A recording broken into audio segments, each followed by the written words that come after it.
Another team farm system here on the call up. I'm Aram Layton. He's Jack Mullen, and we're talking Kansas City Royals farm system here. This was a system, of course, the last few that we have here that are totally, fresh rankings compared to the updates that we're going to be doing throughout this offseason. We put off some of the ones that were less exciting during the year to the back end of this thing. Yeah. This system has gotten a lot more exciting because of some performances that we saw this year with a Blake Mitchell, with a Carter Jensen.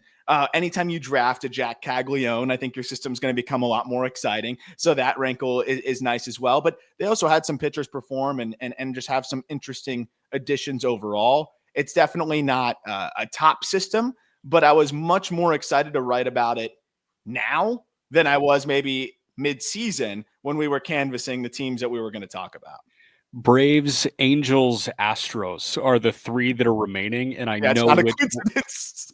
No, I know which one we're doing last, by the way. Like, I know which one you'd be like, I have to eat the broccoli and do the Angels at some point. And it's like, I know we're doing the Angels last, but Kansas City, I'm with you. It was a lot less sexy in May. And now, not just with, adding Caglianone to the fold and a couple other 2024 draftees, like I've got Drew Beam and the names to watch here, but, also like you saw Blake Mitchell actually become a legitimate, top 10 catching prospect in baseball. You saw Carter Jensen probably enter that conversation as well. And you got a little bit more from some of these younger arms that are intriguing. Kansas City's on the come. They're on the up and up right now, which is very exciting. And I think that in turn just creates like this weird bedrock of optimism in the system that you may not have had before that. I would argue that like before the 23 to 24 offseason, you would look at this Royals farm system and be like, what are they doing? They kind of lack a direction. The big club lacks a direction. They've got a guy in Bobby Witt, but what else is there? It's amazing what a breath of fresh air at the big league level does for the way that people perceive your farm system as well. And I think that they are benefiting from that. 100%. You can see the change since they adjusted the front office, right? Since they got, and I don't want to put it all on Dayton Moore, but I think just sometimes that change is necessary. And since they have adjusted the front office, there's been a tangible shift, I think, in the farm system side of things. Of course, you can speak to the major league side and the way that they've approached it. It's not just, now that they have more money, they're spending more. Like, yeah, they spent more, and maybe he's had a little bit more budget, JJ Piccolo, and this front office. But at the same time, it's not like they're handing out $250 million deals left and right outside of the Bobby Witt, who you want to retain for forever. They were making savvy signings and putting together a team through these kind of middle tier signings or upper middle tier signings.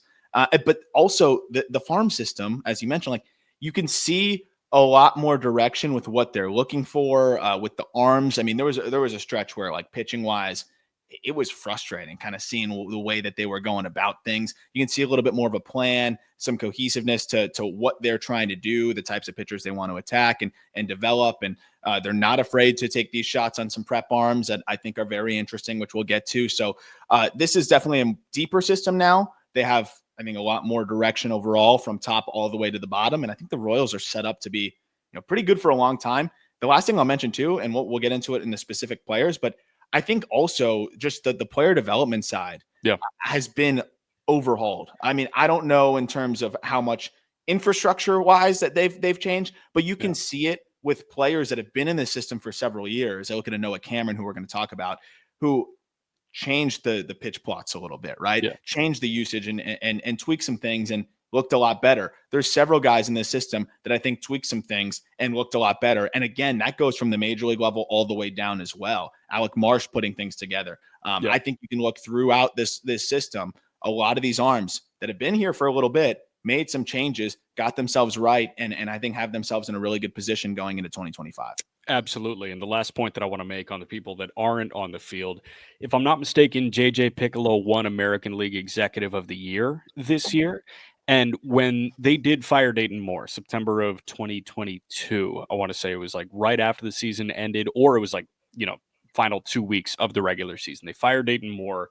And what happened there is everybody moved up a rung on the ladder. They did not bring in anybody external for any of the three major jobs when it comes to your farm system. And that's GM / president of baseball ops, it's farm director, and it's scouting director. So under Dayton Moore, JJ was the farm director. The scouting director was a guy named Lonnie Goldberg. And Danny Ontiveros was a step below. And then everybody climbed a step on the ladder. So JJ Piccolo became the GM.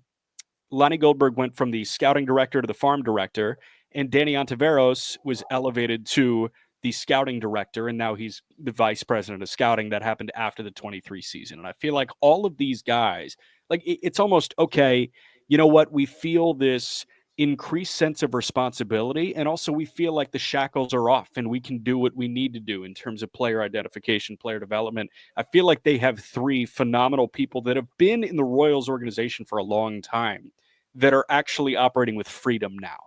Yeah, 100%. And, I think you do have to give Dayton Moore some credit. I mean, never trading Salvi, extending him, actually. We even talked about that. We're like, oh, big reason why the Royals made the playoffs last year. Some of the things that he left behind, I think did have them in a decent spot, but they needed to change some things, and they needed somebody else and a newer look to push them over the top. And they were able to do that internally. And I think sometimes it's guys that are kind of watching and seeing what's going on at the top, saying, hey, I think I'd do this a little bit differently. It's exactly what they did. And I think that's why the Royals are in the spot that they're in now. And I think, could be in a really good spot for the foreseeable future. As always, the article is linked in the episode description. So you can follow along there, and we will start with the names to watch. And here we go again, a pronunciation challenge here for Jack McMullen. Hyungchen is his name, catcher in low A. Did you do any reading on this guy? He's fascinating. Like, this is going to be one of the feel-good stories in baseball if he does get to the big leagues. Not only would he be the first South Korean-born catcher in MLB history, which is crazy to wrap my head around. I was like, really? There's never been a guy to catch a game from South Korea? That's the case. He also, because his dad played with Myrtle Beach like 20 years ago or something, he and his dad are the only Korean father-son duo to play in affiliated minor league baseball. Oh, that's sick. Yeah, but this kid, like, I was reading this awesome story from Baseball America. I mean, he completed the Royals English program, it sounds like, and I mean, he is to the point in English where he does not need an interpreter. 2 years into his pro career, he's 20 years old, and he's taking Spanish lessons now as well. So not as a catcher, that's as big. A catcher, it's a serious thing. So like everything I read about this guy, Hyungchen, the makeup is off the charts. Defensively, he can really handle it. He hit 8 homers in 77 games. He walked a good bit as well. It was pretty impressive in terms of output between the complex and low A this year in 77 games. Just another catcher to watch in the Royals system. Yeah, they seem to like to stockpile the backstops, and he's actually in Australia right now playing in the league out there. Second year in a row in Brisbane. Yeah. He's played 11 games. He's hitting 425 with 5 bombs. I know it's really, really easy to hit out there, but I mean, a guy from low A going out there and doing his thing, it's good to see. And definitely a guy to monitor for multiple reasons. And, especially a catcher with that kind of makeup, he could definitely just grind his way to the show. Yep. 2 big ticket IFA guys from this last cycle. I'll clump the next 2. Joniker Ugarte and Yandel Ricardo. Ricardo signed for 2.4. Ugarte signed for 1.3. Both on the left side of the infield. Ricardo played shortstop. Ugarte, for the most part, played third base, occasionally hopped in at short. Know next to nothing about these guys because they were just at the DSL. I will say Ricardo was underwhelming at the price point, and Ugarte was as advertised at the price point. Now, granted, Ugarte's price point was, $1.1 million lower than Ricardo's, but these are 2 projects on the left side of the infield. Yeah, you got it. I mean, Ricardo, it's so tough, right? When you're going to sign a guy that you haven't really seen play too much in a game setting, you throw $2 million at him, then in that game setting, they don't look great. How do you rank that player? Some outlets will say, well, scouts valued him at a $2 million prospect. So, we're still going to kind of put him in the top 15, top 20 range. I can understand that. But when there's too many deficiencies, it gets really hard to do that. And I got to see them do something on the professional setting. You mentioned the numbers, and they weren't very good. And if you include the postseason, that actually dropped him below the Mendoza line for Ricardo. And I mean, a lot of swing and miss, I know it didn't show up in the strikeout rate, but in terms Yeah. of like in zone contact, things like that, not great. Put the ball on the ground on a 56% clip, and he didn't hit the ball very hard. Yes, he was 17 years old, but we got to see something here, right? So we'll see what happens this coming year. Obviously, still a name to watch, but in terms of being like a top 15 prospect, it would legitimately just be off of the merit of the signing bonus that he was handed. Because to this point, it's not a big sample, but 43 games did not really get much at all. So on the other side, Ugarte, really good approach. The EVs aren't great, but the contact rates are better. It seems more like a second base profile, but he's really selective. The numbers showed, and that's a guy that I think definitely got off to a better start. But that's the thing where I think we're seeing more and more now, especially with how much talent and how much teams like to scatter and kind of spray the board and how these academies all operate and things like that. It's becoming less and less relevant, I think, to look at the signing bonus. I really feel like if I had a 20-game sample or the signing bonus, I'd rather take that micro sample because I just think that's more than what you're going to get. And honestly, the signing bonus that's often handed out is predicated on even less than a 20-game sample. It's just a couple live looks and a few games here and there. So I think this is a perfect example of that. Interesting. It's almost like stars in high school. It's like, are you going to exactly? It's the Kurt Signetti thing at Indiana. Are you going to take the 5-star that hasn't played at Bama, or are you going to take the 2-star that was lighting the world on fire in the MAC? So, I could see that. Next guy is a college guy, Hunter Owen. He was their 4th-round pick in 2023. He struggled to stay healthy, but he was a 3-year arm at Vandy. He got healthy going into 2024, and he threw over 100 innings. I think it's 102 innings in 2024. He threw 107 and a third innings at Vandy across his 3 years. It's not strikeout stuff, but just another pitchability arm that could eat up innings. For Kansas City, they have a ton of these guys. Yeah, I what I like at least with him is 6'6", and lefties seem to struggle with him. So you can at least envision that role if he doesn't stick as a starter. That's probably what it would be, right? Is that like lefty specialist, lefty reliever type? But for now, they've been letting him go a little bit longer. And there was some good stretches. He finished the year pretty strong, but yeah, at the very least, lefties hit 155 against him. So that's something that he'll have going for him, and it can be something that keeps him rolling. Why do you think that is? Do you think it's like change up from him? Because again, with Owen, like there's not much strikeout stuff there whatsoever. Yeah, I feel like it's just a little bit of that left-handed funk, and just a little bit of that like short arm release. I know we've got him listed as a righty on there. We'll fix that, but it's a little bit of that like he gets it short and almost like behind the ear throws it, and I just think well at all. Yeah, I guess. All right, next guy is LP Langevin. I don't know because he hasn't pitched in a pro game. I'll say everything I read about him, he's fascinating. And this could be like the next invisible fastball that climbs its way to the show in a bullpen role within a year. He was like not known. Louis Philippe Langevin. He was a kid that primarily played hockey in Quebec and then commit full-time to baseball, went to Wabash Valley College, which is a JUCO in downstate Illinois for 2 years, then went to Louisiana Lafayette. He K'd 106 in 62 2/3. The fastball is like 92 to 94, but it rides like crazy. I think it gets arm side run. It's a very low release height with, flat angle as well. And Ann Rogers had this in MLB.com. 4-seamer in college, got a 45% whiff rate. Yeah, I'm looking at that right now. Holy crap. Yeah, like I missed that. He hasn't thrown a pro pitch yet, but this feels like a guy who could throw 30 innings in the minor leagues and just be in the Royals bullpen by August. Yeah, this is funk. Another like high elbow guy, like high elbow kind of whips it from around the ear, and it's crazy run and ride. He could be that just fastball. I mean, and the problem is from there, not a lot else going for him. Yeah, he threw the fastball 80% of the time. 80%. Yeah, 80%. But you know what? Like out of the bullpen with that kind of fastball, if you can just find one of these off pitches to work, like it's a really intriguing arm to add to the fold. Yeah. Austin Charles, another guy. I know Austin Charles got a lot of buzz for a hot minute. Mhm. This is like the only 20th round pick we'll ever talk about on one of these episodes, but he was given, I think, equivalent to 5th round money to sign him away from, I want to say, UC Santa Barbara. Power speed combo is awesome. He just turned 21 years old. He K'd 26% of the time this year in low A. He almost feels like I want to say baby giraffe because he's tall and long, and it kind of looks like that in the box. But it's something to watch.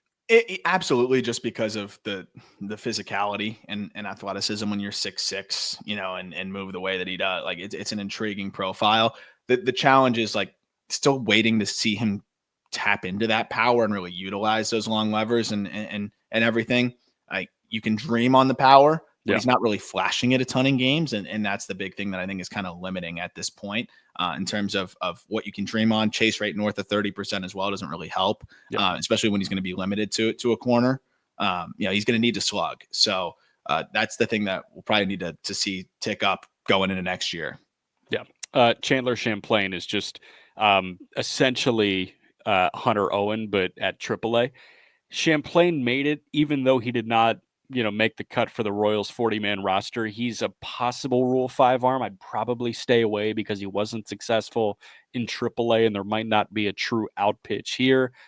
He is a big guy that threw 130 something innings this year, 140 innings since the start of 2023, 275 and 2/3 innings. That's 4th in all of minor league baseball. Trivia: who has thrown the most innings in all of minor league baseball over the last 2 years? Over the last 2 years? NL Central. Most innings in minor league baseball over the last 2 years. NL Central. It might be a hard pluck, but once I say it, you're going to be like, of course, this is where this guy's value is. Chad Patrick? No, good guess. Give me one levels. more. Give me one more. Michael McGreevy. Michael McGreevy Let's is go. the minor league leader in innings pitched since the start of the 2023 season. He better be. Yeah. I mean, he's on the mound. He's going to give you 7 every time. And it's going to be 7 innings at 2 or 3 run ball. And you're happy with that in AAA. And at the big leagues, it might be 7 innings, a 6-run ball. And you preserve the bullpen when you need it. He's as good of a sacrificial lamb as we have in prospect lore. So Champlain, I feel like, is akin to that in the Royals system. And it's funny, like he had some buzz going into this year because of some of the things he did last year. Yeah. It's a kitchen sink approach where he's got the fastball, curveball, cutter, changeup, slider, sinker, like everything. But like you said, nothing jumps out. I could just see, because he's 6'4", 210, has all these pitches, eats these innings. I could see a team taking him in the Rule 5. We know we didn't talk about it because to me, he's not very intriguing and you kind of know what you're getting. Yeah. But as we've seen, sometimes teams like that and want that innings eater, and his name does continue to come up. So something to monitor, but I know the Royals would definitely be thrilled to keep him. So, we'll see how that goes. Yep. All right. Another guy here from Quebec. He's from Montreal, Sarantola. I think Langevin is from Quebec City, but Eric Sarantola, right-hander, was a starter and a guy who would work in long relief, typically after an opener in the front half of the season in Double-A. And then he made this move to be a 1-inning reliever, and the stuff played up. He was added to the Royals 40-man. He could absolutely be a reliever for the Royals this year. He's 6'5", 225. It's this super over-the-top delivery, and it's super athletic at the same time. You typically don't think athletic from over the top, but he uses the entirety of his body. It's mid to high 90s. It's got a downer curveball. It's really sharp. Like, everything is hard, and opponents hit 185 against him. It's reining it in. It's not walking a billion guys, and unfortunately he was walking the world at points this year. But if he's around the strike zone, the stuff is good enough. I love you mentioned the over-the-top thing. That's what makes his curveball so gross. Yeah. It's 86 from that 6'6" over-the-top release. It's the definition of a banger curveball, right? And opponents at 110 against that thing last year. Yeah. Ridiculous swing and miss numbers. Like, if he can throw – and what's crazy is the curveball, even though it's so sharp and such a downer, he landed that first strike at a 67% clip. It was actually the fastball that he couldn't land consistently. So it's almost more encouraging. where it's like, okay, just find that release point with the fastball where you can get it up from 57% strike rate. If he's even at 64, 65, he's a big league reliever. And I think the Royals clearly feel confident that they can get him there. And I'm sure it was a decision between him and Champlain, right? Because with Champlain, like he's going to eat those innings and be able to do those things. Where if Cerantola's not reaching his potential, he's not very usable. So they clearly think he can do that. And I mean, if fastball command is the one thing, I think he can get there too. Yeah. A guy that you're really not going to find on any list whatsoever, but had an amazing 2024 is Ethan Bosacker, right-hander at a high A, or at a Xavier. He was in high A this year.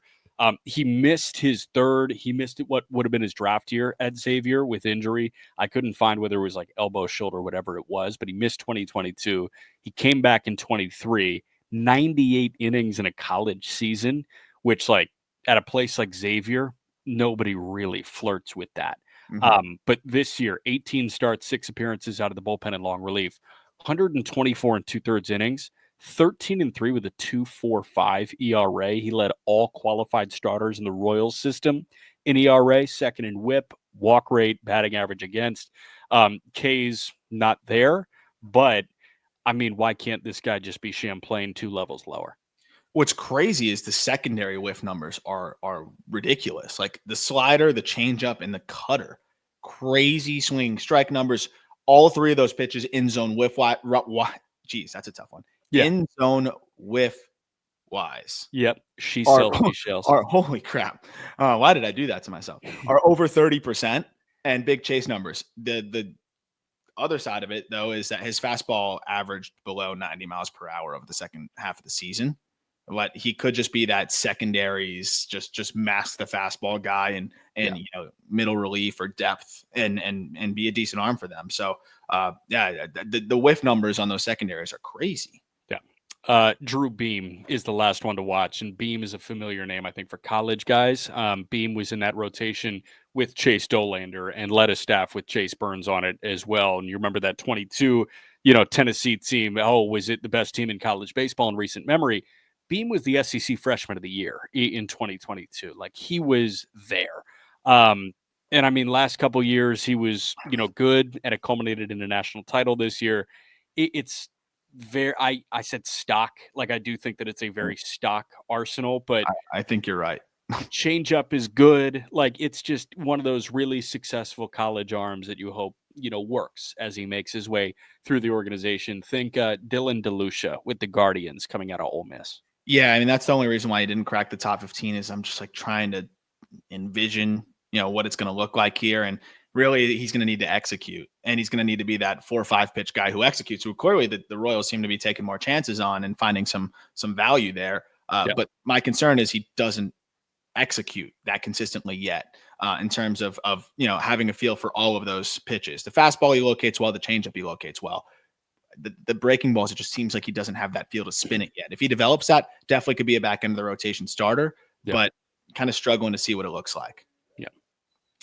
We're going to get into the top 15, which starts with Hiro Wyatt, kind of a similar conversation. But before that, quick break. Number 15, Hiro Wyatt, right-hander who finished the year at low A, 3rd round pick in 2023. It was pretty close between him and Beam. I think you could go towards Beam here too. Like I think age became a little bit of the separator and experience as well, where like Beam's had a little bit more time to put together some of the things that we want to see. Whereas Wyatt, he started last year at the complex and struggled in the beginning, then finished the year really strong and had a great handful of starts at low A. And just the fact that he just turned 20, will have another year to kind of catch up to where Beam is. That was part of the intrigue to me. Also, a little bit more funk with Wyatt. It's like a 5-2, 5-3 release, and he kind of jumps at you. Like it's a slow windup as he starts, and then the leg goes up, and he's quick. Kind of seems to throw off timing. Slider's pretty good. I think above average pitch that he has a good feel for. And the fastball from that low release seems to generate sneaky run and ride. And then he mixes in a pretty good cutter. Changeup is far off. Command, I think headed in the right direction as we saw, the end of last year. He's an interesting arm. I think there's the unique aspects of the delivery help him in some ways to create whiff and create some whiff within the zone. but when I look at his delivery, I just don't know if there's much more velocity in there. And I think it might be more of that like middle relief type of outlook. They really like these Northeast arms, man. Like, Yeah. I know what birthplace is New York, New York, but he went to Staples High School in Connecticut. Mozzicato is also a Connecticut guy, and we're going to talk about Mozzicato. Unfortunately, like Not too far not too long from now. Yeah, but I mean, it's another Northeast guy that, like, if you're taking a Northeast guy, I want that guy to look like Clemmy, where he may have no idea where it's going, but like, hey, it's 98 and it's crazy. That's just not really the case with him. So you're hoping that he matures into kind of that pitchability arm that Kansas City has plenty of, but it's just so far off in the process that you probably can't shove him any higher than this. Yeah, it's almost like, and I know it's it's same people involved, but again, when we talk about like different people at the top, maybe slightly adapting to how they're approaching things. We didn't even mention Asa Lacy on the names to watch. Yeah, right. dude. And hopefully he'll come back healthy off of TJ, and they move him to the bullpen. And I still think there's a world where Asa Lacy can be, a decent left-handed reliever. But that's the stuff over everything thing. Like, no one could have envisioned Lacy struggling to this degree. But if there was the one red flag or yellow flag, I should say, there's no red flag with a top 10 pick. If there's one yellow flag, it was that in the benefit of hindsight, it's that the strike rates were not great across pretty much all of his pitches. He managed the walk rate because no matter how far he falls behind, he's going to get you to swing and miss whenever he's remotely within the zone or even close to the zone. So that was something that I think maybe the Royals brass is like, okay, maybe we don't go the stuff over everything approach. It feels like they've almost gone the total opposite way with going, pitchability over stuff with a lot of these guys, which I think is kind of interesting. We'll get to one of their arms that they recently drafted that is a little bit, bucking that trend a bit. Yeah. But it is interesting that you mentioned that. Like, it seems like pitchability is kind of that theme in this system, and Wyatt, it's not pitchability way ahead of everything else. It's a little bit of funk built in there, and the pitchability is, coming along, but it still is relatively advanced for a high school, Northeast arm who throws unusually. They're taking catchers and then relatively conservative arms for where they are, like in the level. Hiro Wyatt, a relatively conservative prep arm, and then Drew Beam embodied, being conservative in terms of a college arm. Yeah, exactly. And I mean, go to number 14, Steven Zobac. Is it Zobac or Zobac? I think Zobac. It's Zobac. This guy throws strikes. Yeah. Yes, this guy throws strikes. If there's one thing that he's going to do is throw strikes. 69% strike rate. 60 grade command. He's a right-hander, 4th round pick in 2022. I mean, he fills it up.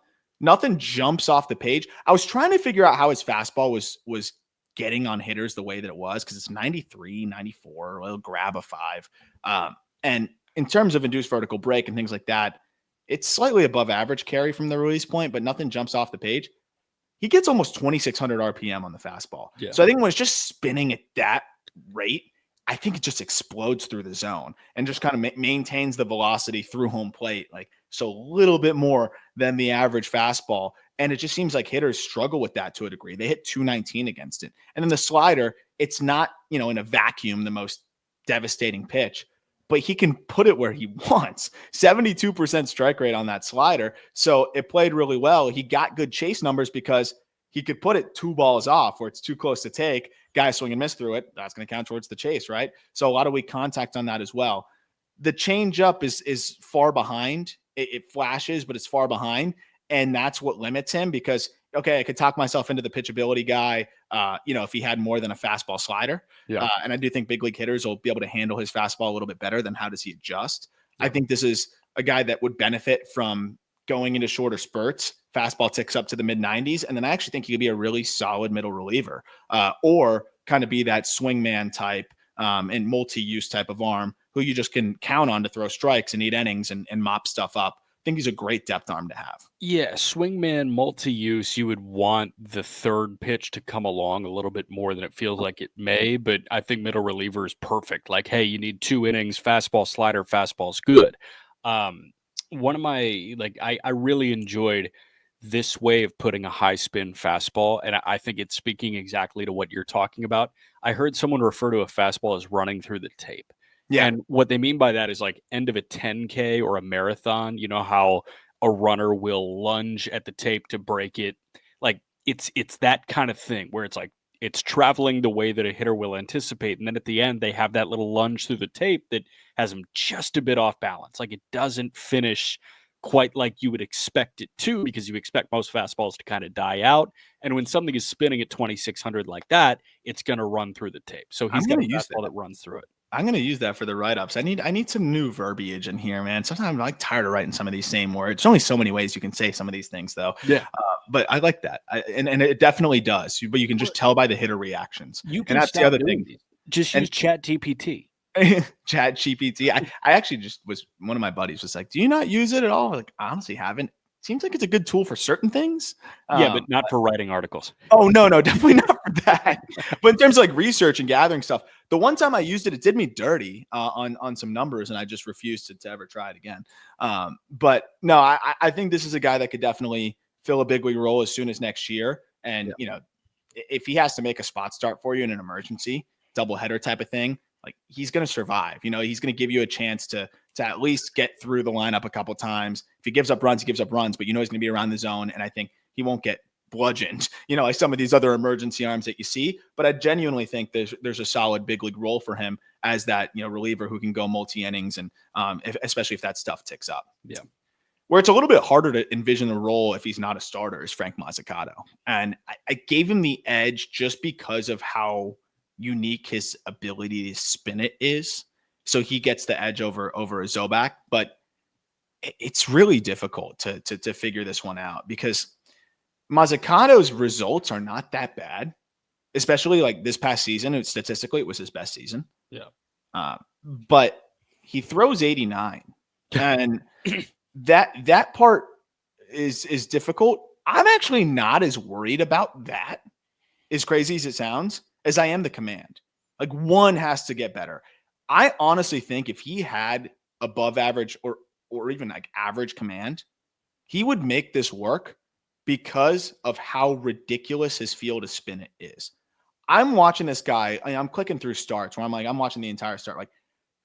Like many fastballs are eclipsing 23 inches of induced vertical break from like a 6-foot release height, right? Like that's way off the charts. And that's why he's been able to survive at 88, 89. Yeah. There's a huge difference though.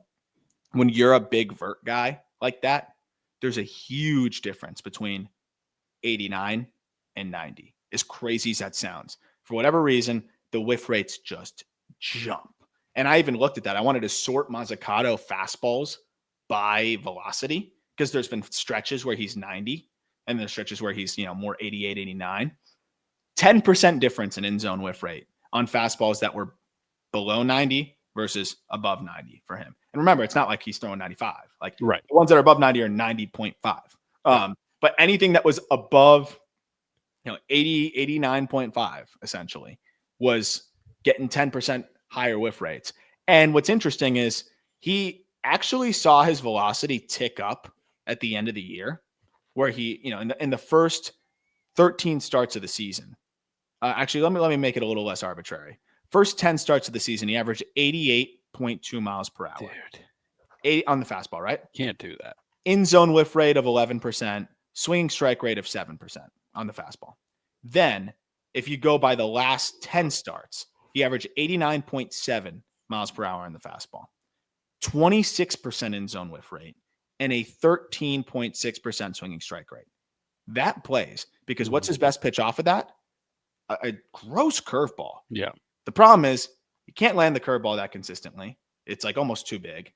The splitter that he's been trying to throw and the changeup that he's been trying to throw have just never really been there consistency wise.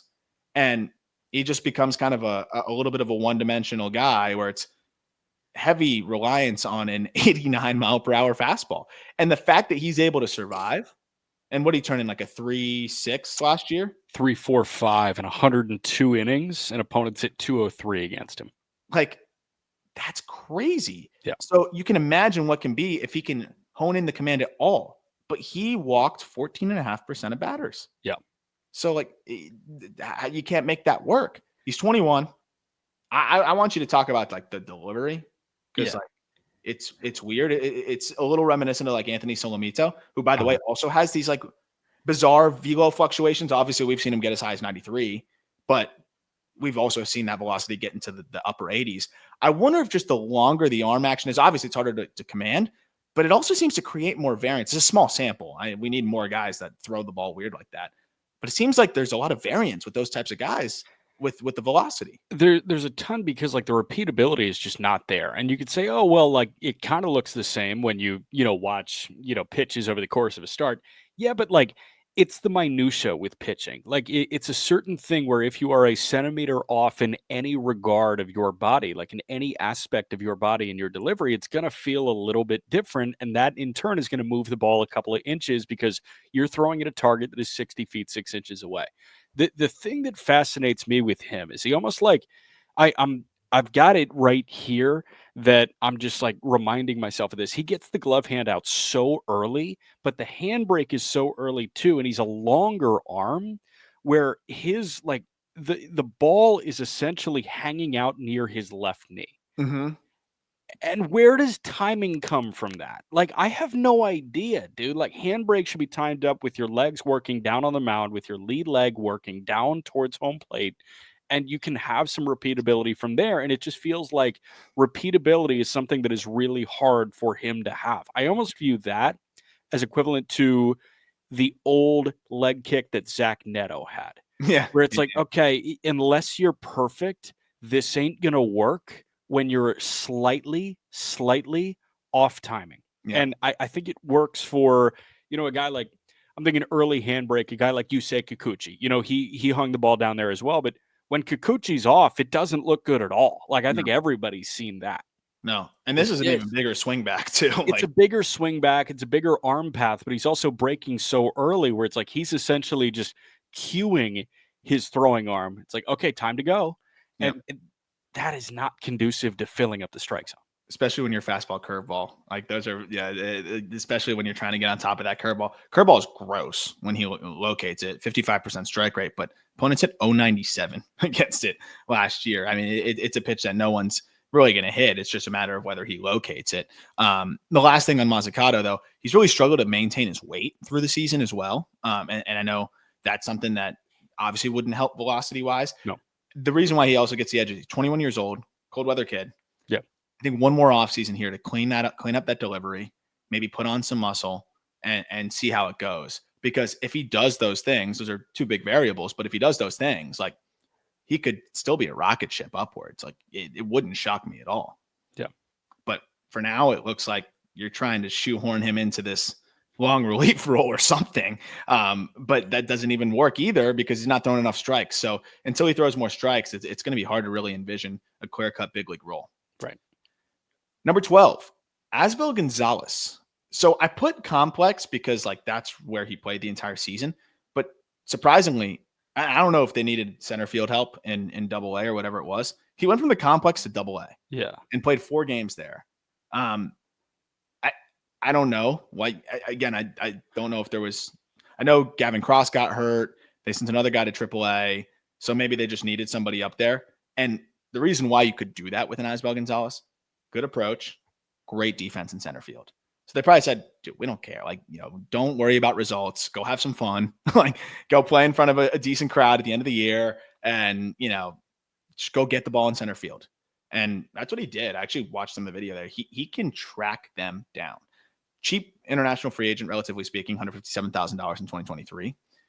I'm waiting on the offensive side of things. Like the hit tool looks like it could be fringy. The power is below average at this point. But plus speed, plus defense in center field, like he beats the ball to the spot. He looks so comfortable. The instincts are ridiculous. When you see a guy at his age, what is he, 18? Yeah. Ball straight over the head, take his eyes off the ball, look at the wall, find the ball immediately in stride, and then get around it like Harrison Bader does and catch it coming in. I'm like, okay, this guy looks like he's been doing this for 10 years. Yeah. So that's what really elevates the floor, and that's why he's checking in at 12. But if he shows anything offensively, he will skyrocket up this farm system rankings, I think. Yeah, and that's exciting. And like you always want a guy that can go get it like this. And Kansas City has been begging for a guy that can go get it like this in center field. since Locaine. I mean, like they've run Kyle Isbell out there a lot. And I'm not saying that he's there in 2025. You've got 2028 as the ETA. But I mean, if this guy starts to hit, like, why can't he spend a half season at each level and be there by 27 and beat this by a year? Oh, 100%. And I mean, clearly they have confidence in his, the way he goes about his business. You're not thrusting a complex kid into AA unless he has the makeup and the ability to do it, even if it's just for 4 games. Right. You're just not putting a kid in that situation. So I think it says a lot. And I mean, he held his own, and I think largely in part to the approach. If he has a plus approach, and even if the hit tool is fringy and the power is fringy, that's still a really solid 4th outfielder at the big league level. But if he can be a league average hitter, he could be an everyday player just off of the glove and the speed. Yep. Number 11. Would you say we're the low guys at this point on Gavin Cross, or is this where the market correction has come? No, I mean, we're probably the low guys, but like he's always in the, 5 to 14 range, I want to say. Like I don't know. There are a bunch of outlets that'll, be on wide ends of the spectrum, but I think I saw like Pipeline had him 5 or 6, and then Baseball America might have had him like 3 or 4, to be honest. I will see I think they haven't updated the Royals yet. No, I mean, Anthony Veneziano was 15 for okay, there you go. Yeah. I tried really hard to talk myself into him. I was able to talk myself into a big league role, and that's exactly what he showed last year. I think taking a step in the right direction was huge, because this was a guy that really struggled out of the gate. Remember, top 10 pick, and really broke out at Virginia Tech, but I mean, just wasn't really doing much, especially last year. 2023 was quite disappointing. This past year, you're able to see him tap into the power more, cut the ground ball rate by about 10%. And then, he's not a big high end EVs guy, but he does consistently hit the ball pretty hard. So, the average EVs are good enough. Now that he's hitting it in the air more, you can kind of dream on that 20 home run pop. He cannot hit lefties. And I think there's a guy that just, you should probably look at him, most likely is just a guy that you're going to shelter from lefties. I really don't love the operation in the box. Like, he has his hands low, and in tandem with like a leg kick, he brings those hands up and back. And that's fine. Like, guys make that move work. Michael Harris is an example of that, but Cross does it really late. And the other side of it is he kind of wraps that bat backwards and it flattens out behind him. And when that happens, it makes your path longer, right? When that bat flattens and wraps behind your head, to get it back around and to make contact basically in front of the plate, it's a longer path that way, right? You got to travel further from behind you. And that does help him stay on plane for secondary stuff, and he hits it well, but it also makes it difficult to hit velocity. And I know I wrote it in the write-up. I think I have it right here. OPS of 670 against fastballs 93 plus and 544 against 94 plus. And again, I'm not doing that for every single prospect. I'm not just always sorting by velocity. Right. When I see a move or I see, a path kind of yellow flag there, then I'll immediately dive into the velocity. And when I saw his slot and how he moved, I was like, ooh, let's see how he handles velocity. And sure enough, it was, what it was there. But if you eliminate lefties from the equation, he had an 851 OPS against righties. He also excels on the base paths, which I know you were not going to let that one slide, because 30-33 is crazy. The defense has come along in a corner. He has an above average arm. So if he's an average or better defender in a corner, a plus, guy on the base paths, and he hits righties well, like that could be a bulk platoon guy if he continues to come along, but definitely could be a solid bench bat. No doubt. I wasn't going to let it slide, not just because it's a high efficiency, and I think he was 0 for 1 in the postseason. So you look at his numbers on like a Baseball Reference, his regular season numbers, he was 30 for 32 in the stolen base department. What I will say is I was going to bring it up because he's a lot bigger than he was when he was drafted, and it's good big. Like, he's a physical specimen. He's built like a unit. You have 6'3", 215. Like, there's no wasted weight of the 215. And the fact that he can be this good on the base paths is fascinating to me. And the power, like, you would almost assume that it's more prolific because of the way that he's built. I think he can almost tick up in the power and be that power speed combo. I think the path thing might help, like in movement wise. He also dealt with a back issue 2 different times he was put on the IL for back spasms. I mean, that zaps you.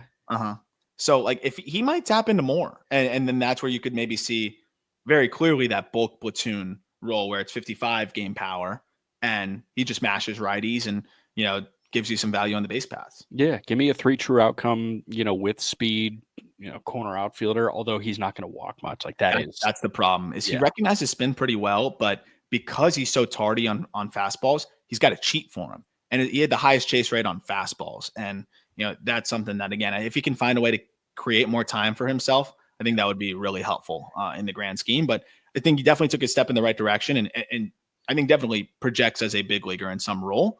If he can get himself a little bit better offensively and consistently and get that back right, you could definitely see that bulk platoon role. Yeah. Number 10. This was probably one of my favorite arms that, relative to what I knew going in and then what I came away with. Felix Arronde. I wanted to put him higher, but the prospect pedigree of like Wolters at 9, just edged him out there. But Arronde was a really fun dive. He is unique. He saw his fastball tick up by 2 miles per hour this year. Really everything tick up by 2 miles per hour this year, which is huge for him because this is a guy that he had the splitter, and this is a unique splitter. There are not a lot like his in Major League Baseball. It's got a little bit of that cut to it as well. And he is able to kill spin. So it gives this like variance to it. Sometimes it cuts, sometimes it goes straight down, sometimes it fades a little bit. It's on average 950 RPM. I think it was like 947 to be exact. Damn. There were only 14 qualified pitches in Major League Baseball that average less than 1,000 RPM. They were all really good splitters.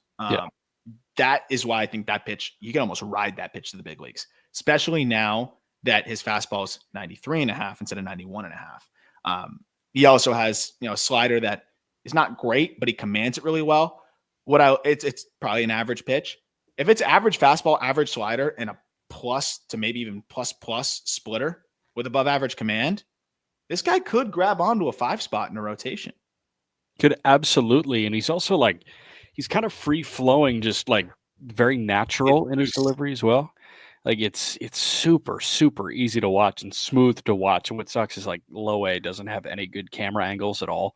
But from what I could see and gather, like it's pretty darn impressive, man. Just the way that he's, able to move that smoothly and the walk rate is as low as it is. He's not issuing free passes at all. So you couple all of those things that you just laid out here with the plus command, you absolutely have a starting pitcher here. I want to see him throw the splitter more. He only threw it 19% of the time. He gets ground balls too, 52% ground ball rate.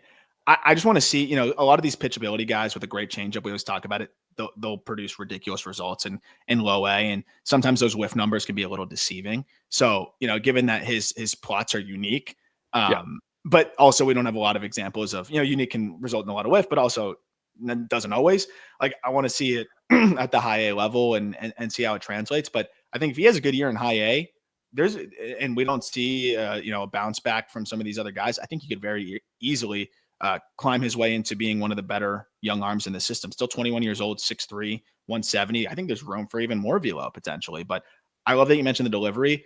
There was something about it. It was just so smooth. I really enjoy just watching him throw. It's easy to watch. There are a lot of guys like that that are just like, simple, free flowing, easy to watch, and almost like a longer arm swing too.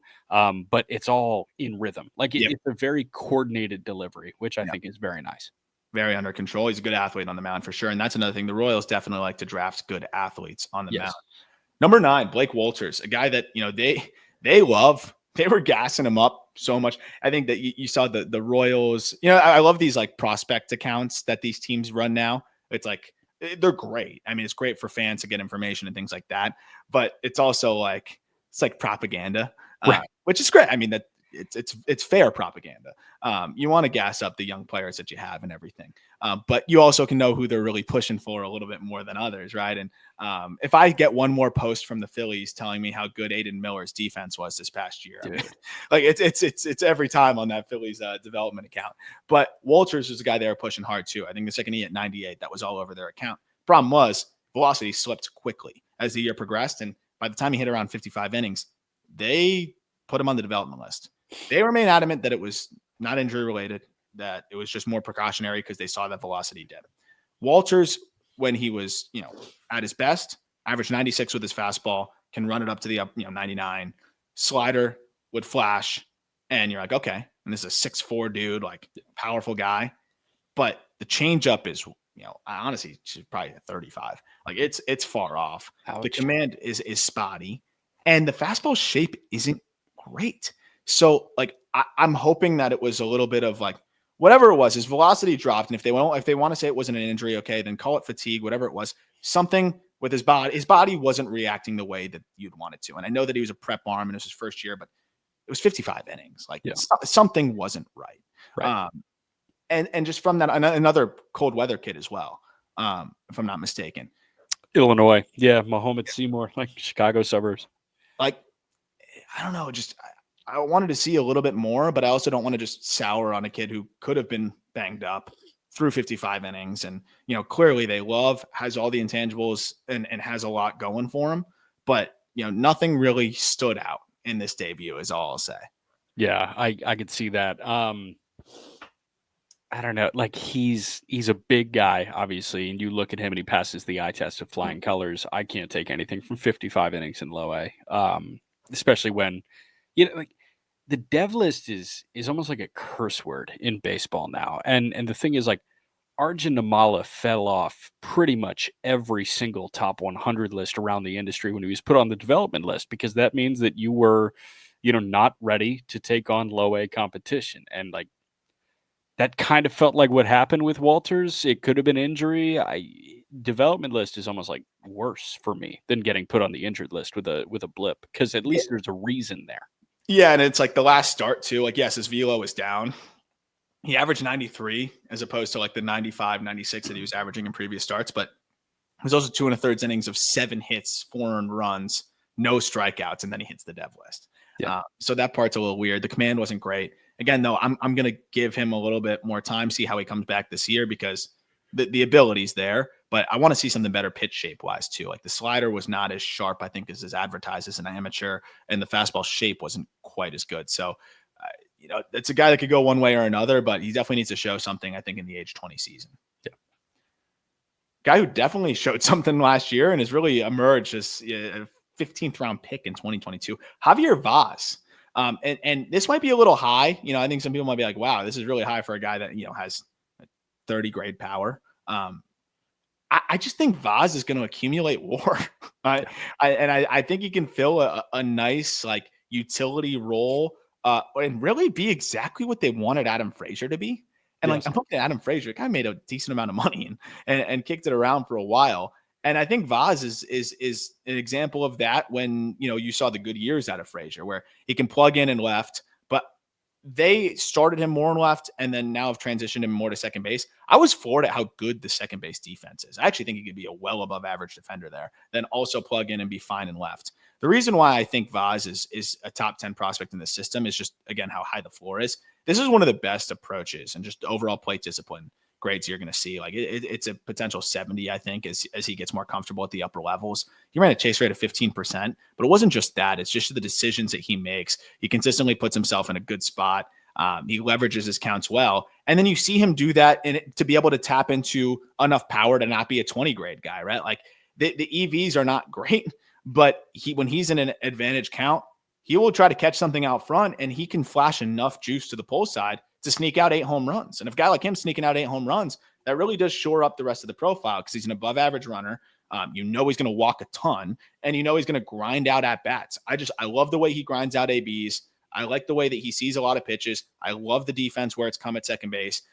Being such a bat to ball guy that doesn't put the ball on the ground too much, 38% ground ball rate. Like I just really think this is what you want to see. He does all the things that you want to see from this profile. And to be successful in this profile, you have to do all of those things, right? Like you can't really have any deficiencies. You have to really shore up all of those aspects of your game, or else it's going to be too hard to be valuable at the highest level. I think he can do that, especially the fact that he hits lefties really well as well. Yeah. Like it's very hard to poke a hole in his archetype, right? Like, of course, players like this, you say, oh, well, there's not enough power, obviously, but he upped his average exit velocity by 2 miles per hour, which would keep him out of the bottom 10 of Major League Baseball Yeah. in average exit velocity. If he's not in the bottom 10, he's got a chance. And I think this guy could absolutely be a second division regular, and absolutely be a high end, utility piece. I love the Adam Frazier shout because this is exactly what they signed Adam Frazier to do, and Vaz could do that as soon as this year, and I think as soon as May or June of this year. Because what more are you going to need to see from him in Omaha that he didn't show you in Northwest Arkansas? I think this guy's value came from what he showed at AA this year. 100%. Grit factor is also just through the roof. Like, you look at this guy, and he's going to win a game by any means necessary. Like, that's what his game screams, and I think that's a good guy to have on your roster, man. Like, you talk about the bottom 10 in average EV. Sal Frelick, I think, is bottom 10, right? I think I saw him in the write-up there. Like, Frelick grit factor is through the roof. And, I guarantee you Brewers fans are like, oh, Sal's one of my favorite players in Milwaukee. Yeah. Like, he comes up, he's a fan favorite. Because, He's just one of those guys that gets ignored, right? Because it doesn't fit the bill. Exactly. And then he matriculates his way up to the big leagues. That accumulates to WAR.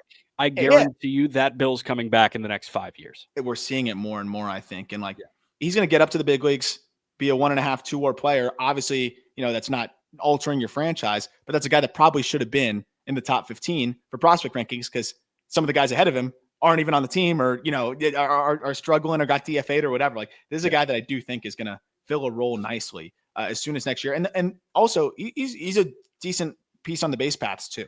Like, he can get you 20 bags. He's going to pick his spots well. Like you said, he does all the little things. And I want to shout out Jared Perkins. I was talking to him, about the Javier Vaz specifically, because I was like, hey, do you think I'm crazy for how much I like this guy? And he's like, no, I'm actually hoping. He mentioned the Adam Frazier thing. I'm like, I'm hoping he can fill that Adam Frazier role for us this year. And I'm like, wow, that really is the exact archetype. So it makes a lot of sense. And I definitely think we see him fill a role at some point this year. Love it. Number 7, David Shields. This is another pitchability guy, cold weather kid, reclassified into the 2025 or 2024 class, from the 2025 class. This is a really unique athlete on the mound too. He was a switch hitter. He also was a quarterback in I think it was a Pennsylvania area. Yeah, Pittsburgh area. This delivery, I think, is going to allow his stuff to play up. We talked about crossfire guys. He crossfires. I love his mechanics though. Like, they're unique. He kicks that leg straight out and above his waist, which I think already shows his athleticism because I think I'd tear my hamstring trying to do that, but repeats it all so well. He crossfires, but always is on time with his arm and always finds the same release point and just fills up the zone. I was able to get, some looks at him throwing because we didn't get to see him throw too much professionally at Instructs, and he just looked very comfortable there. They had him working in shorter spurts, and he ran it up to 94. But I think there's more velocity in here, considering the athleticism, considering the fact that he just turned 18. And, the fact that he's kind of done a lot of different things in his career, and now he's fully focusing on pitching. I think he can grow into plus command, and then we'll just see how the stuff comes along. But if it's an above average fastball, an above average slider, an average changeup, and an average cutter with plus command, that's a number 4 starter at the highest level that just eats innings. But who knows how much more stuff there could be in there. I think the balance of the floor and ceiling here, which I know are still relatively wide when we're talking about a high school lefty, but in the archetype of prep cold weather lefties, I think his floor is quite high. Yeah, I think so as well, man. And it was funny. You just got me down the rabbit hole because I knew Pittsburgh was like a hotbed for quarterbacks. Pittsburgh. Dan Marino, Joe Namath, Johnny Unitas, Jim Kelly, Terry Bradshaw. All those guys are from Pittsburgh, Pennsylvania, out of absolutely nowhere. But Mount Lebanon is one of the high school football powerhouses in that area, and he was the quarterback, and he was a very good one. If you've spent any amount of time listening to this show, we love the cross sport guys. And one of the reasons that we were early on Snelling was because he was a 4-star linebacker that happened to be a really good pitcher. And you knew that there was going to be repeatability there when he was a Padre farmhand. But Shields, it's a little looser than Snelling, and understandably so, because you go linebacker to quarterback. And I'm with you, dude. He's do it all on the mound. In a way that won't necessarily wow you by any means. I don't watch a single pitch and I'm like, oh, that's gross. But he's the kind of guy where you blink and you're in the 6th inning. it's that Braxton Garrett type of look. Yeah, there you go. And it's a slight crossfire that makes it play up, the feel across the arsenal, the execution. But the thing is he throws a little bit harder, I think, than maybe he was than Garrett was at the early part of his professional career. So if Shields can find another tick or two, right now it's more like 91 to 93. If he can sit, more 92, 94, grabbing fives, I really like where he could head. And I just think that it's a high probability of sticking as a starter. Yeah. Guy that I think elevated himself as much as anybody in this system, though, is Noah Cameron. I'm going to make my pitch on Noah Cameron potentially being able to hold down, I think, a spot, maybe the 5 spot in the rotation for the Royals this year. I know that's lofty. They probably have loftier goals, but if it happens, I'm telling you why I think he can do it. But before that, one more quick break. All right, number 6, Noah Cameron. This is the guy who, when I initially have the list down of players that I need to look at, and then we go through this, I kept just bumping up. Him and Arronde, up. When I compared Cameron's numbers last year, 2023 to 2024, obviously it prompted me to dive deeper. And then you compare the data, and it's night and day. I don't know who to credit for it. I don't know if he went to a third party, if this is the Royals, whatever it may be. But clearly, Noah Cameron figured some things out. One, his fastball velocity jumped by a tick, which was huge because that was a below average fastball. Now I think it's fringy to average. 2, he totally changed his curveball to where it was like a slurvier pitch that I think got a little big on him. Now it's more vertical and harder. That helped a lot. 3, he's always had a plus changeup, but he was over reliant on it. So now he has a better curveball that eats into the ridiculous usage of the changeup. But 4, he added a cutter. So that also eats into the high usage of his best pitch. So 1, the fastball was getting hit hard and he had to throw it because, in 2023, he had 3 pitches. It was a fastball, it was the breaking ball, and it was a changeup. So he used a changeup as much as he possibly could. Then he still had to lean on the fastball because the breaking ball wasn't as good as it should be. Yeah. Fastball got a little bit better, but he was also able to cut into the usage a little bit. The curveball got a lot better, so he was able to use that more. The cutter's a new pitch, so obviously that's going to eat into overall usage. And I think that also allowed the changeup to play up more. The other thing is he gains velocity on the fastball, but he also improved the shape. He was able to kill horizontal, so now it leans closer to that cut ride. It's not fully cut ride, but it's closer to that. I think he could play closer to a 50 grade pitch than a 45.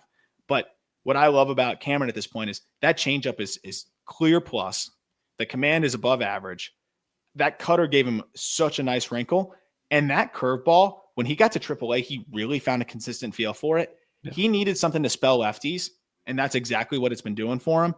There was some disgusting curveballs I saw that he started to throw in AAA, and that's why he put together the numbers that he put together in AAA. Yeah, he is a guy that it feels like he knew exactly who he was on the mound, and then everything got better. It's that kind of guy that once you get him into your system for a couple of years and get him on a strength program, we're going to take him and just make him bigger, stronger. He's going to throw harder. The breaking balls are going to be sharper, things like that. It feels like he really hasn't changed too much, I would say, just from like a pitching identity aspect. It's just everything in his arsenal got a little bit better. And that way he can mix like you're talking about, and he can take away from that lead pitch. And then all of a sudden, like Noah Cameron looks like a legitimate upper level starting pitcher. I know another thing was, didn't he taper off big time? I think you were saying that in the 2023 season. Like he was good, and then, it just kind of fell to the wayside. Yeah, he hit an absolute wall in the back end of the season. Yeah, like 2024, man, like that didn't happen. The opposite. Yeah. Awesome that didn't happen. Yeah, no, it's a great point. And I think definitely was some strength added and I think conditioning, clearly a focus on that arsenal being more optimized. And it's like this Jordan Montgomery light type of thing. And yeah, I think he could legitimately just mimic the plots that Jordan Montgomery has and put himself in a position where he can eat a lot of innings at the big league level. It's not going to be Jordan Montgomery to that degree, but I think that's the similar archetype. And on top of that, if he adds a sinker, like clearly he's had the willingness to just add pitches. I think if he adds a sinker, I would have the utmost confidence that he could hold on to a number 4 spot in a rotation. He found a way to find more cut ride on the fastball. He found more velocity. The fact that he's able to adjust these other things are great. And what I love is that cutter too. That cutter's at like 90. So he's throwing it hard. The fastball is 92.5 and the cutter is 90 and it darts. And if you look at the last 15 starts of the season, he landed that cutter and he threw about 15% of the time. Landed that first strike at 72%, landed his changeup at a 73% clip, landed his curveball first strike at a 63% clip, and then landed his fastball first strike at a 69% clip. So everything is a strike. He's mixing. They all look like solid pitches. His worst pitch is really the fastball, which was improved both from a velocity and shape perspective. I really think this guy can eat innings, and he threw a ton of innings this past year too. Like he closed out the year, the last 15 starts, 101 Ks, 18 walks. I really feel like this is a guy that could just eat innings and give you a low fours. I think could have flashes in years like at his best where he could give you a high threes if it all comes together. But I really think this is a dude that gives you a low fours and can be a solid back end of the rotation option. If someone goes down or whatever, I would be very comfortable plugging Noah Cameron into the equation. And this strikeout to walk thing, like, doesn't that speak to somebody that like really knew himself as a pitcher and then everything just got a little bit better? No doubt. And I almost wanted to put him ahead of Ben Kudrna. Kudrna? I was listening to a couple of broadcasts and like I think the consensus, I heard both, but I heard more Kudrna. So we're going to go with Kudrna. I almost wanted to put him over. I just think Kudrna has some more time, but it's tough because like, again, I'm looking at Cameron and I feel really confident that he can hold down a big league rotation spot. Yeah. Kudrna, like, I'm waiting for the fastball to come along. He's 6'3", 180. Like he's 21 years old. So I was hoping the fastball would tick up. It just didn't. It was average 93 this year. But when you are 21 years old and have the feel that he has for two above average secondaries, his slider and changeup, he consistently, I think relative to his walk rate, pretty consistently landed at first strike. And on top of that, both of those pitches had a 20% swinging strike rate. Like those are two secondaries that could play plus. I think changeup looks like a plus pitch. If he can see his fastball tick up, it's a lot easier to envision like a high end 4. So I think the ceiling just being higher. Cameron's 25. Kudrna's got 3 more years to get there. Yeah. So that was what ultimately, gave him the edge for me. Is like, where was Noah Cameron 3 years ago? But it was a good year overall, I think, in spurts. It's just that the consistency wasn't there. And when he got to AA, he started to struggle. I think the fastball quality just continues to hold him back. And that's something that he's going to need to figure out. Maybe it's going to a sinker and being a ground ball guy, but I just think running out that 93 mile per hour stock fastball is just, he can't do that in the Texas League again next year. Yeah. The good news is his age 20 season, he threw 109 innings, and his age 21 season, he threw 115 innings. So like, that is going to be there, but I mean, to your point, like 69 and 2/3 innings at a 3.49 in high A. Then he got to AA. Opponents hit 284 against him in 45 and 2/3. So it's like he clearly wasn't fooling anybody in AA when he did get there.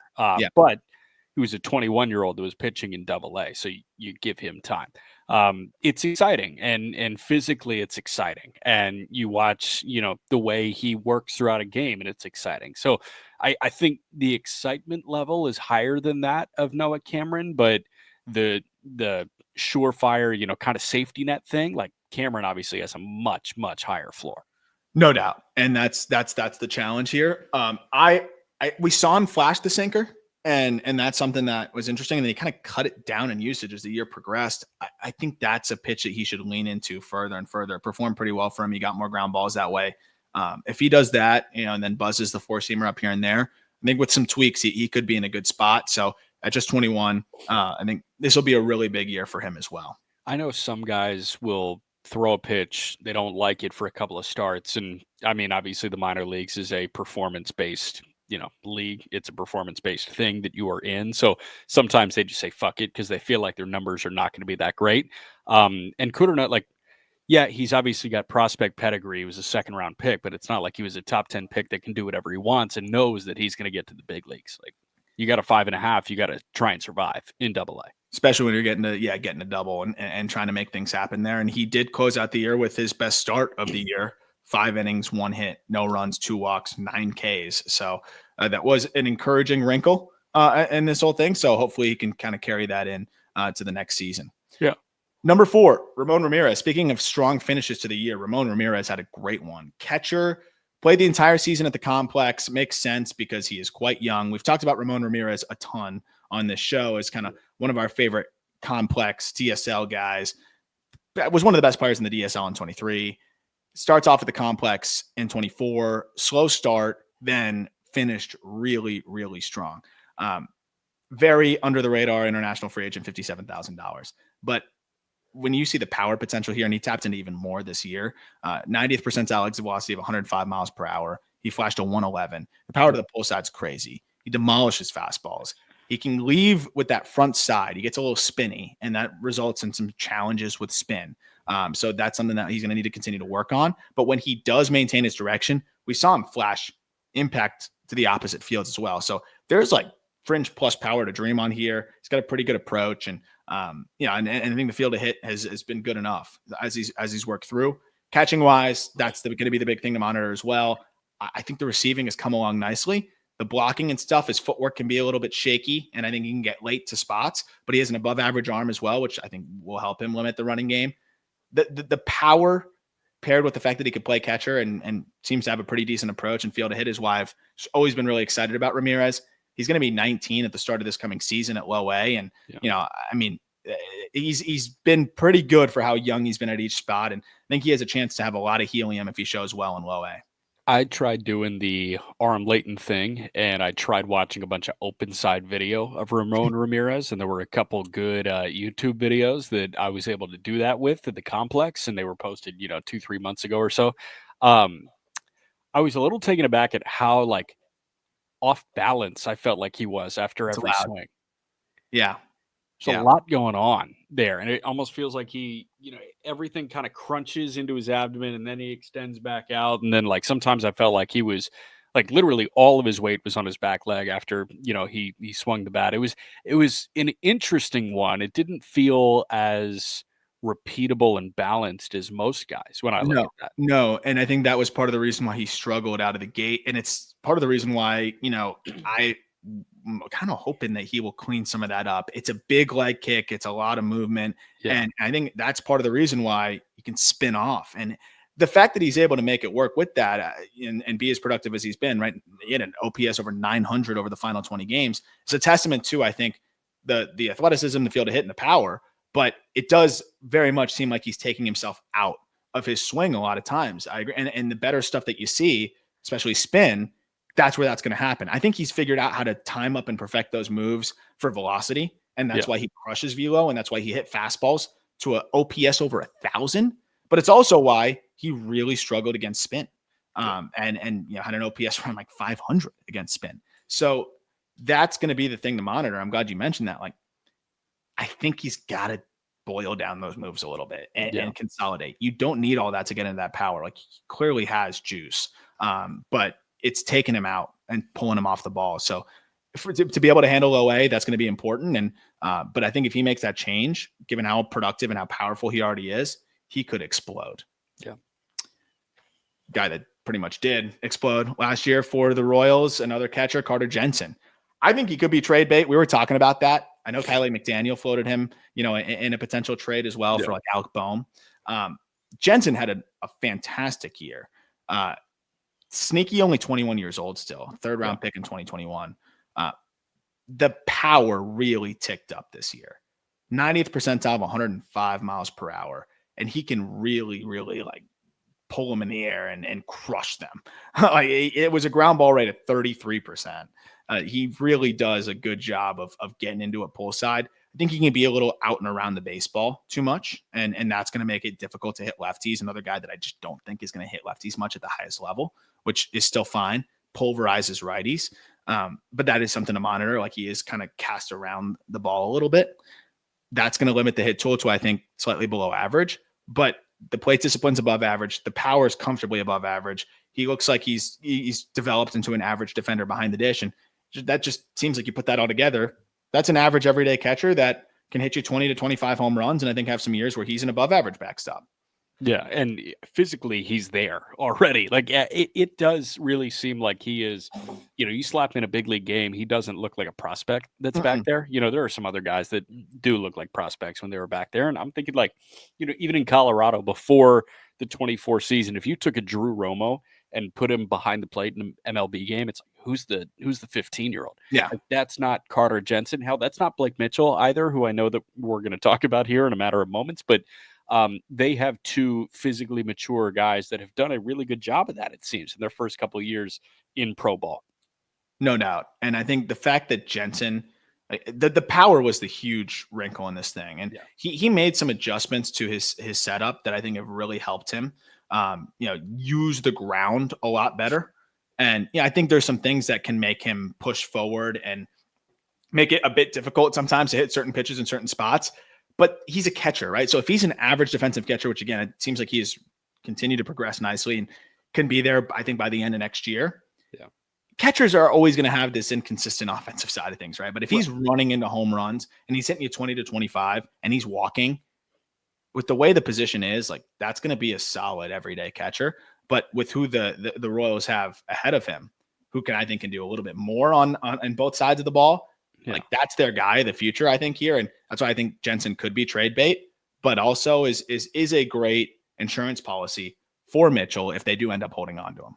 To your point of catcher consistency, like I'm kind of interested in making Cal Raleigh the best catcher in baseball going into the 2025 season, and Cal Raleigh hit 220 this year. Like, but what does he do? He elevates and he hits the ball hard, and that's what Jensen does. Yeah, and I mean, I'm not saying that Jensen's going to be Cal Raleigh because Cal Raleigh won a platinum glove and he got 34 homers and drove in 100, but like, I mean, Jensen, he's not that defensively, but he can elevate, and if he does hit 25 and he hits 210, like that can be a valuable catcher if you are league average defensively. And that's the thing to monitor. And I think the interesting thing with the catching side, it seemed like buy-in at points. I wanted to make sure I had that with him in the write-up. 16 fastballs in 2023, and I watched them all. A lot of them were just like lazy, I'll be honest. Which is almost better because it's like, okay, he was 20 years old. This year realizes what he needs to do, and he cuts that number, pretty significantly, almost in half. Yeah.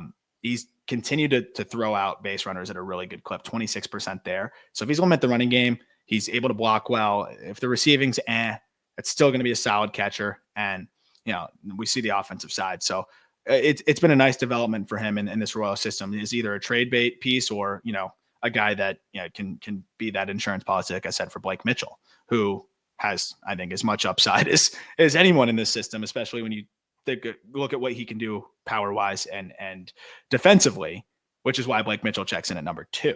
Number 8 pick in 2023. Surprised a lot of people. They saved a lot of money with that pick.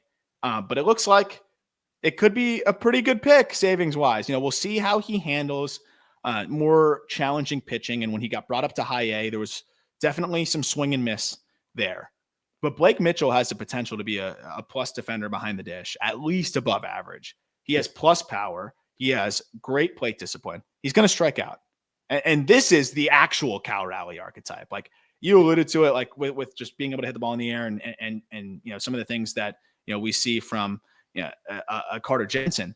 But Blake Mitchell, like I think if you are dreaming on the ceiling, it is that Cal Raleigh. He's going to hit low 200s. He's going to walk plenty. He does not put the ball on the ground, 33% ground ball rate. He puts up plus EVs already, 105 mile per hour, 90th. I think Cal Raleigh's, a tick or two above that. And if Blake Mitchell can hone in on the accuracy throwing wise, that's the one issue with him is, it seemed like, we were talked about it. It was almost like he had like the yips light. It wasn't full blown yips, but it was when guys were running, it would just get away from him way too often. But when he's right, I mean, he blocks well, he receives well. He's super athletic back there. This guy was a pitcher that could run up 97 on the mound. Ridiculous arm back there. Goes about his business well. This really, like, Cal Raleigh is the comp. I'm glad you mentioned it because I might have forgot. Like, that is what I think you can dream on with Blake Mitchell. And if he's a lighter version of that, that's still a really, really good catcher. No doubt, man. I was just very impressed to, go back, like not just looking at the numbers, but go back and watch a video from him and like, the draft process and looking at him as a high schooler compared to him now. And it would be very hard to convince me that they were the same guy if you just gave me those and you didn't tell me who it was.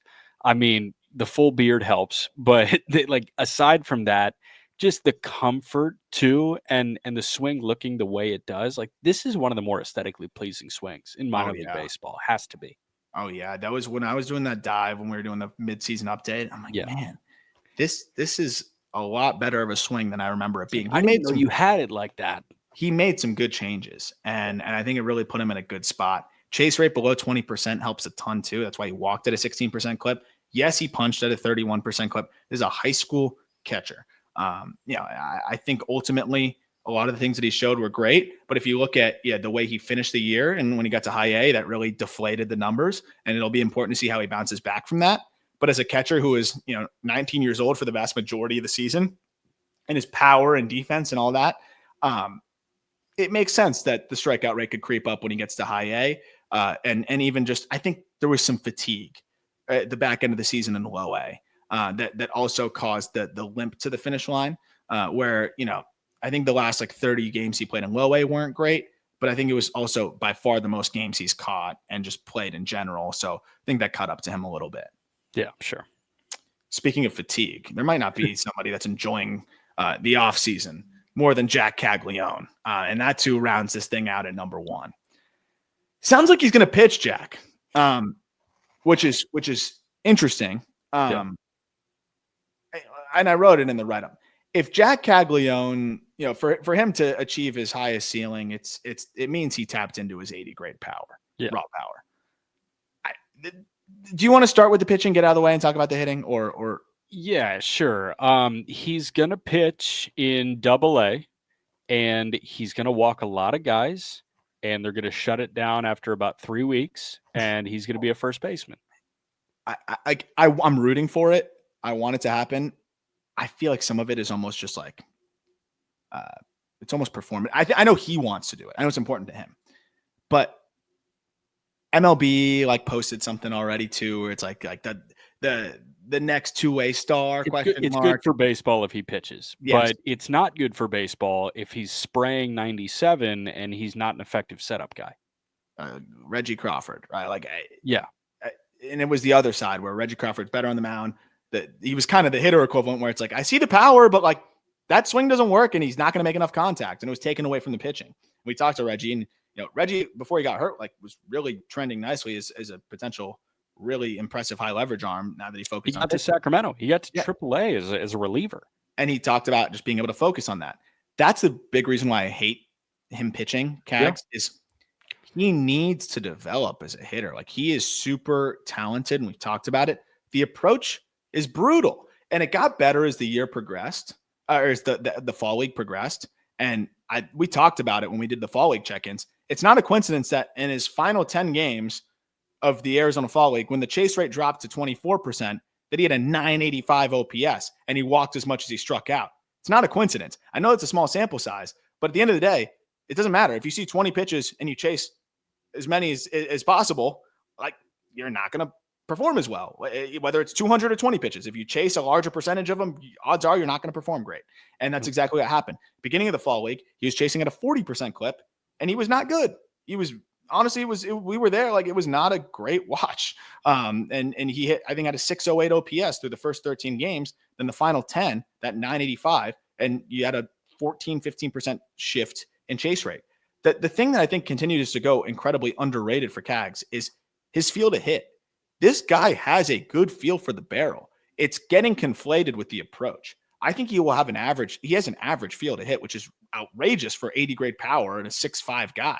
Yeah. But it gets totally undermined by an approach that, is 30 grade at this point. So if he is making decent swing decisions, I think you'll really start to see that bat to ball shine through. And then of course the power shine through as well. I just think it's a lot easier to do that when you're not worrying about pitching also. He could be a really good reliever. I think it's fastball changeup. The changeup's his best pitch. He never really located the slider well at all. The changeup looks like it could be a plus pitch. Yeah. And when he's healthy, we've seen the fastball as high as, 99, 100 miles per hour. But remember, the velocity just nosedived as the year progressed. And I think in his last outing, he was throwing some fastballs below 90. So I don't know what was going on there arm-wise. And that's another thing, too. Do you want to risk injury that would make him unavailable hitting? I think they should focus on the bat, because the bat could be a 50. Like if it all works out, 5-0, he could hit 50 home runs. Yes. He has enough feel to hit and enough power to do that. It would be the approach coming along. And I think being able to focus on hitting would aid the approach coming along. How much value would his pitching give you? Like if all works out on the mound, like everything comes together in a miraculous parlay. He's a middle rotation, maybe arm, maybe a 2. Like if it all worked out, and I think that's like the 110th percentile outcome. I was thinking high leverage reliever. That's what I think the like 80th percentile outcome is, like a high leverage reliever. I threw out. I think it was when he was at Florida. I said a Kyle Schwarber, Gregory Soto hybrid, and like that's what I think the 80th percentile outcome is for a cat. And Schwarber obviously walks, but exactly. Whereas like the 100th percentile outcome of just him as a hitter is probably the best power bat in Major League Baseball, right? So like like it's what we wanted Torque to be. I am going to say this. Like I don't love saying it. Now, I would also sign this guy to a minor league free agent deal right now, because this guy that I'm about to bring up made his return to the mound in 2024 after missing all of 23, 18 innings, 2 earned runs, 17 Ks, and 1 walk in Double-A. But we have an example of a generational college two-way talent being cost because of indecision. And like obviously injuries played a role in this guy, not achieving the MLB dreams, but like Brendan McKay, his value was, I think, hurt in the minor leagues because of indecision there. It's like, which one are you going to do? And he hit and he pitched at the same time. And then he got up to the show. He hit a home run. He made some starts. And then he just like never really got healthy. And you have to assume that it was a little bit of both that might have been the downfall in terms of his health. It didn't help. I can promise you it didn't help. So let's preserve this guy. Let's make him one of the most feared power bats in baseball and not worry about the pitching thing. Like McKay could have been an awesome pitcher, but we let him hit more. Like it was really weird. I love what the Giants did with Eldridge. Said, okay, you're going to be one of the best in baseball at this, or you could be one of the best in baseball at this. They did it with Reggie Crawford too. You could be one of the best in baseball at this. I feel like it's not that hard to figure out which one Cags could be the best in baseball at. Yeah, and I know there was a promise to him, and I think that was probably part of the way to get him signed and everything. And I think they probably, if I were them, I'd say, okay, this helps us get this deal signed, and then let the results speak for themselves. If he can't get outs, if he can't throw strikes, and say, hey, let's focus on hitting now. And I think that's ultimately, I agree, how it goes. But the fact that you mentioned the injury thing, like that's always scary. And I think McKay may have been hurt no matter what, but obviously swinging the bat a ton didn't help. And remember, he's a left-handed hitter, so that top hand that's doing a lot of the work was also that shoulder that he's throwing with. Like that does make a big difference. And with Cags, like we saw him as a pitcher see his velocity, as we mentioned, like dip. But like I just want to put it in perspective here. He averaged 95 miles per hour on the fastball in 2023. And in 2024, he averaged 94. But by the time we got to his final 5 starts, he averaged 93. And by the time he got to his final 2 starts, he averaged 90. So clearly something was off. And that's almost like a little bit of a warning sign. And on top of that, he threw strikes at a 60% clip. Like that's going to be hard to do. Like it's going to be hard to succeed that way. So maybe he could be a high leverage lefty arm. I definitely think that could work. Remember, he's a fastball changeup guy for the most. Like so. That's not usually what you want out of your like lefty specialist types of guys either. I would love to see him hit and develop, because if he gets that chase rate under 30%, I think he has as much power upside and just offensive upside period as anybody in minor league baseball, and could absolutely be a monster. This guy's B swings are producing 112. I mean, I watch him take a swing that I legitimately like almost any other hitter, it would be a 75 mile per hour rollover. Like ass out, one arm, stuck it out. Like legitimately the bat was like fully extended and he still produced like a 110. Like this guy will make mistakes that leave the yard. Let him keep leaning into that. And I think they will. But that's what I'm most excited about. If that chase rate can, and I think that's just the number one thing to look at is the chase rate. Because again, the contact rates I think continue to get underrated with him. This guy made a lot of progress in that regard. Hit lefties better than ever in college last year. He could be special, and I'm hoping that they give him the chance to do so. I know he's a big Chasen Bowman because of the two-way thing. He should be a big Chasen Bowman because he can hit legitimately 50 home runs. So that should be why he's a big chase. But also, that's a little tease. Sign up for the newsletter, which is linked in the episode description. We're going to be doing a Bowman draft break, and I'll be doing it. I'm really excited. Information's to come in the next week or so. Would love to have you all in it. It's going to be like a Bowman case break, and we're doing pick your team. So we'll have all that information in the newsletter. Be sure to subscribe. Also, our newsletter. I'm really proud of what Elijah and co have done there. It's been awesome. Check that out. And that's when you'll know we're going to start doing more breaks and stuff now. It's really fun, and I have a blast doing it, especially with the Bowman stuff. So if you want to chase Cags, keep an eye out there. But do you have any other final thoughts on Cags and the Royal system? Yeah, for the sake of the exercise, because I feel like what we just did is like point out a lot of deficiencies with Cags, and it was always with the disclaimer, hey, this guy could be the best power bat in baseball. I have the 50th percentile EV leaderboards up here, and I just want you to stop me where you feel like Cags could slot in realistically at a certain point in his big league career. Giancarlo Stanton, Aaron Judge, O'Neal Cruz, Shohei Ohtani, Juan Soto, Vladdy. Stop. Yeah. Right after Vladdy. I think that's the most positive thing that you can do here, because right after Vladdy is Schwarber, Jesus Sanchez, Devers. I absolutely think he's in that conversation. Yep. And I think he might grow into more power as he just matures. And I mean, we saw his 90th percentile with Wood in the his Arizona Fall League was 111. Yeah. That's right there with those. I think what's Vladdy, 112, 111 and a half? I think Vladdy, I don't have 90th in front of me, but 50th is 105.7. And there's something about Cags. I know he puts the ball on the ground a little bit, but like there's something about when he gets it in the air, just the home run to fly ball rate, how ridiculous it is. It's 110.3 from Vladdy. So I would say it could be above Vladdy and like right there with the tier one guys, right? And like you pair that with the fact that I think Cags, again, like make a little bit more contact, and I think has a little bit better of a feel to hit than a Stanton and some of those guys like at this stage compared to where they were at. Like he could be up there with anybody. And the last thing I'll mention is Arizona Fall League fastballs. He ran at 96% in zone contact rate on fastballs. He saw 133 fastballs, 96% in zone contact rate.